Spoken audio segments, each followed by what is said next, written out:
Hello, our friends, Evolutionary Energy Arts family. Hello there. Welcome back. Welcome back. And, Rama and Sita are taking in Zeke's footsteps and following in his path.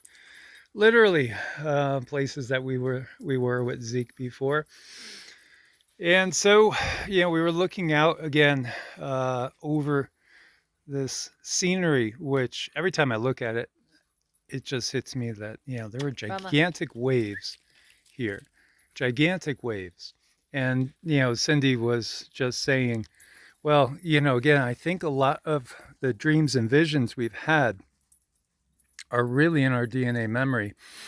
And I think Barbara Hanclough really covered it well in her book, Catastrophobia, because what she was saying was we have this stored, this horrible, horrible cataclysm, literally multiple cataclysms that we've gone through as a lineage in our DNA, and we remember them. And, this is also what the guides have kind of reaffirmed, that so much of the just incredible, almost unimaginable devastation that has happened is in our past, and it doesn't have to happen again in the future.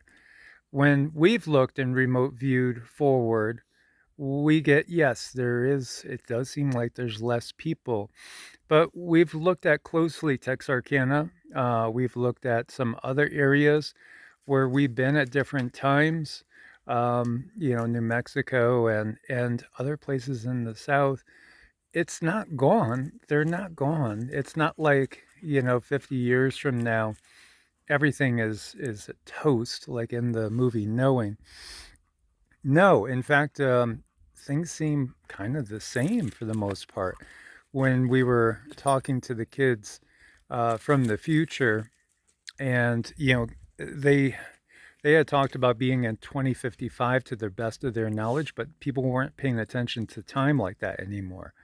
Again, people were living in tribes, and at least the free people were living in tribes in the future, and those that were in the cities, again, they said that they lived much shorter lives than the people that were living outside the cities and living in harmony with nature.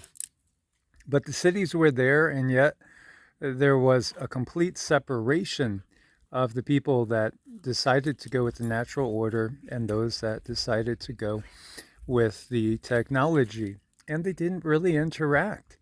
They did say that there was, at times, occasionally, somebody that would try to break free from the cities and try to go out. And, again, that was kind of a rarity. I think the same thing that happened with Bigfoot, per se, is going to be happening to us that stay high frequency. In other words, we will kind of blink out of the visible spectrum of those that are choosing to stay with the technology. But the main point of this video was, again, when I see like suspicious observers and open-minded, I forget what the rest of his channel is, open-minded something account, um, and others that believe that we are in this inescapable cataclysm where you're going to have to be 14,000 feet up in the Rockies to survive it.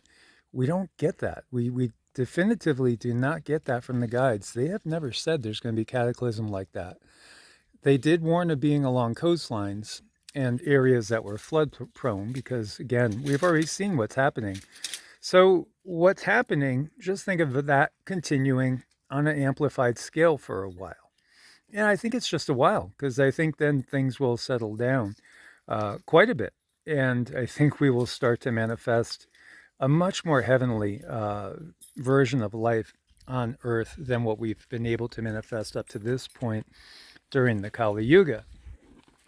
Yeah, myself and other people have had a lot of visions about giant waves and, volcanic tubes coming from the air and, coming up here. it just hit me that, yeah, our DNA memory was probably seeing that. I don't think we're going to go through those major, major, major catastrophes. I think humans are going to do it to themselves. I think we are the catastrophe, if we can't pull it together and realign ourselves with Earth.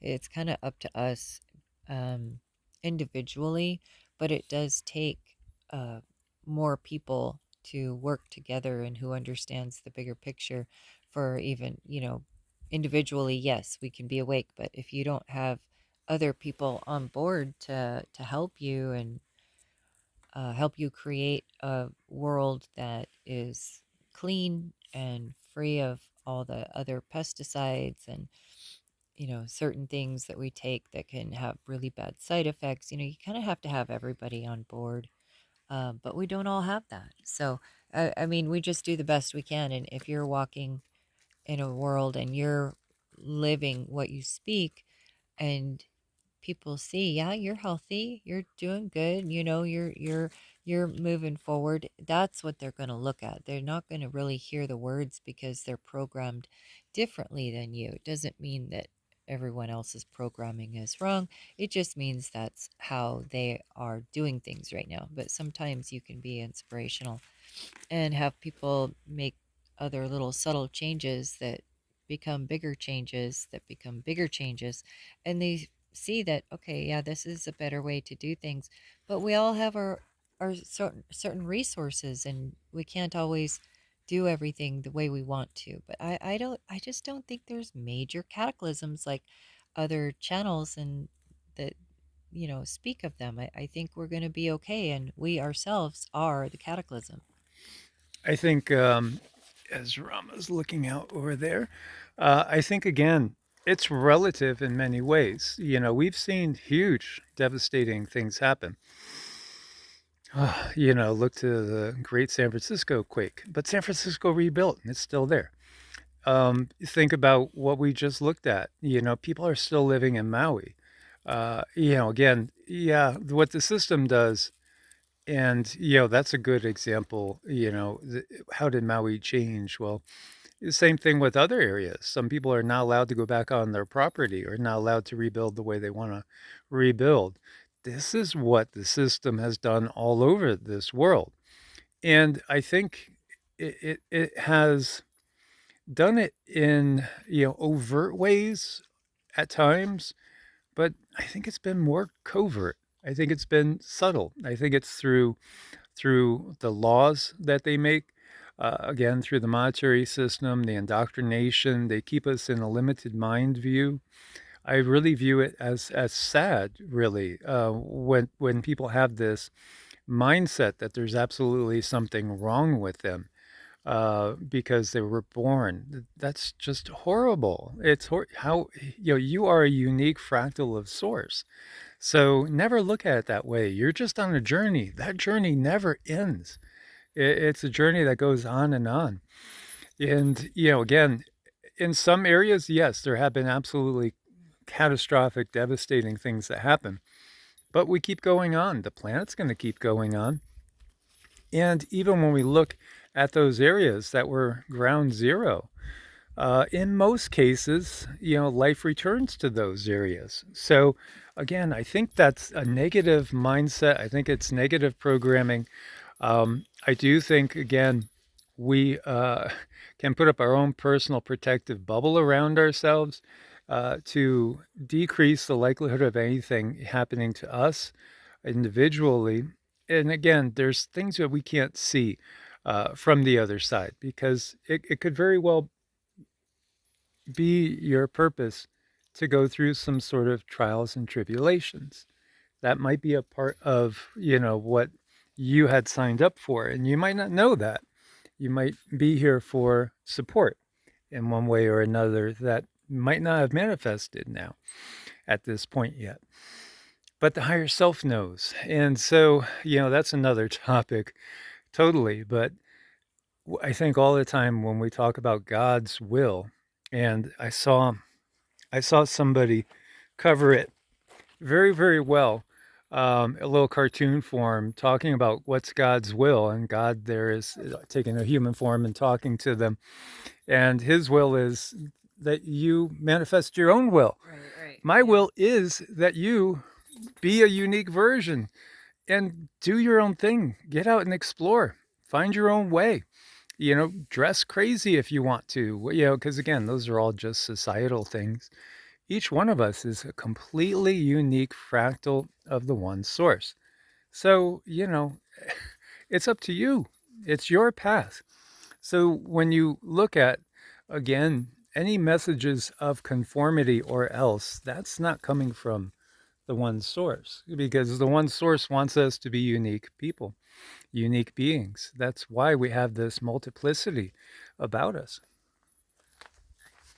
And that is so important to remember is, if there's something bringing you to conformity, really look at that. Is that really you, or is that coming from a place that someone is asking you to believe? And there's a difference between resonating with something and feeling like you have to conform. And there can be a very fine line between that.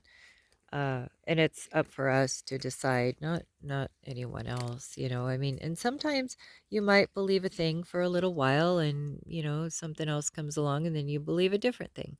So there's that. It's just such a non-judgmental state of being. If you can stay there, and if you can live in the moment and be happy, that's really helpful.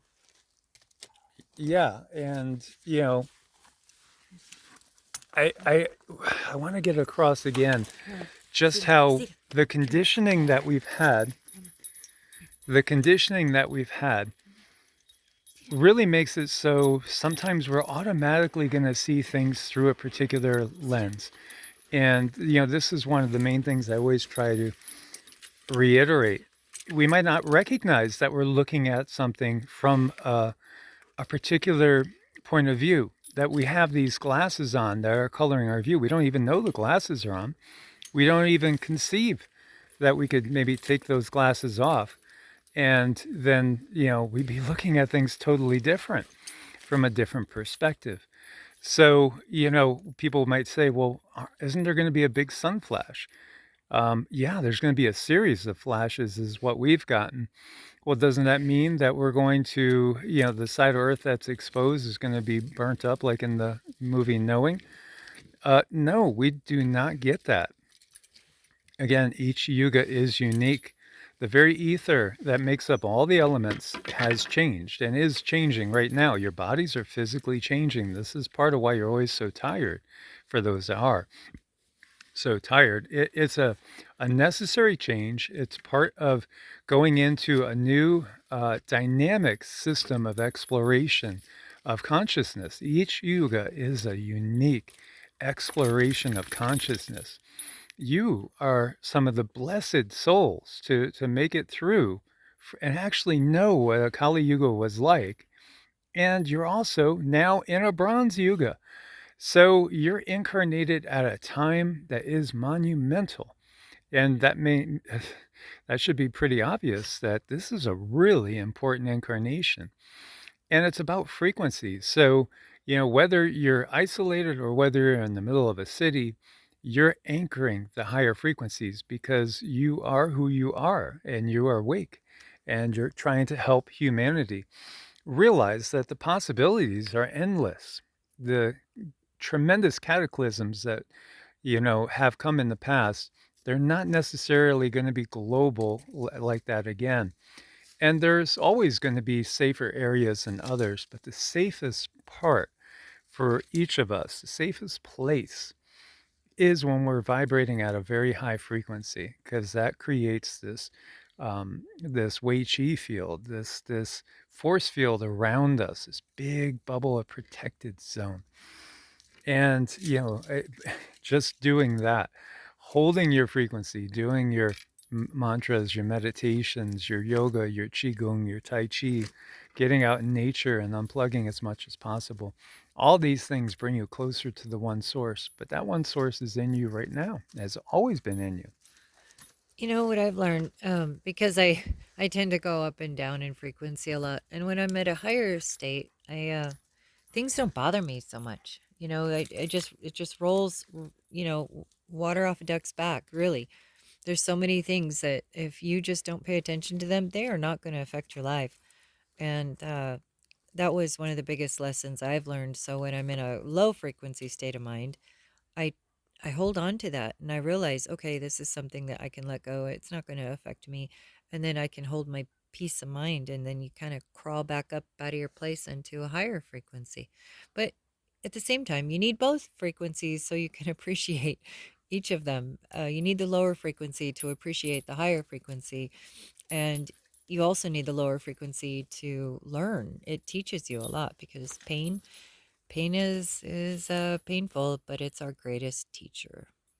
Yes, and no one particular path is ordained, and it is unique to each of us too. You know, are are we all going to have the same set of experiences? I don't think so.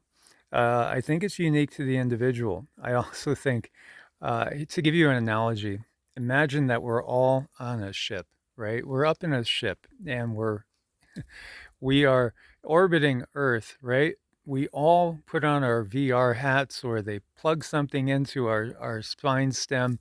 Next thing you know, poof, we're here on Earth, and we're having our own exploration. But each of us is hooked up through Source in a unique way so that, again, Cindy might look different to me than she does to you, and vice versa with each of us. This is why, again, they say beauty is in the eye of the beholder because we will see little minute differences. We will see different angles and possibilities from person to person. And we're all having this experience of Earth at the turning of the Yugas, yet it's from our own perspective. Indeed. As always, guys, much love, source bless, and namaste. Namaste.